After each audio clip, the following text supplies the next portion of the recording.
मोहोळ भाजप नगराध्यक्ष पदाच्या उमेदवार शीतल क्षीरसागर यांनी मतदानाला आल्यानंतर थेट मतदान केंद्राची पूजा करून नारळ फोडून मतदानाची सुरुवात केली। मोहोळ नगर परिषद निवडणुकीत मतदाना दिवशी अनोखे दृश्य पाहायला मिळाले। भाजप नगराध्यक्ष पदाच्या उमेदवार शीतल क्षीरसागर यांनी मतदानाला आल्यानंतर थेट मतदान केंद्राची पूजा औक्षण केले आणि नारळ फोडून मतदानाची सुरुवात केली।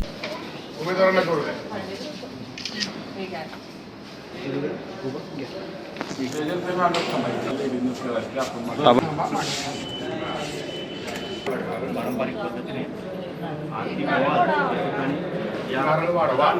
पूजा जी आहे उमेदवारांकडून अनेक आरोप प्रत्यारोप जे आहेत करण्यात आले होते आणि नारळ वाढवून या ठिकाणी मतदान केंद्राची पूजा जी आहे त्यांच्या या कृतीमुळे मतदान केंद्रावर काही काळ उत्सुकता आणि चर्चांना उधाण आले। मोहोळमध्ये यंदा पंचरंगी लढत रंगली असून वातावरण चुरशीचे झाले आहे। मतदान सुरळीत आणि शांततेत पार पाडावे यासाठी शुभेच्छा व्यक्त करत पूजा पद्धतीने मतदान केल्याचे क्षीरसागर यांनी सांगितले। याबाबतची सविस्तर माहिती भाजप नगराध्यक्ष पदाचे उमेदवार शीतल क्षीरसागर यांनी दिली आहे। आणि विकासाचं विजन म्हटलं तर मी प्रसार माध्यमांसमोर मांडलेलं आहे की आपल्याला मोहोळचा चेहरा मोहरा बदलायचा आहे आणि विकासासाठी ज्या काही पायाभूत गरजा आहेत जसं की पाणी, लाईट, त्याच्याशिवाय रस्ते, आपलं खाजगी किंवा सरकारी सुविधांनी सज्ज असं आपले हॉस्पिटल असेल किंवा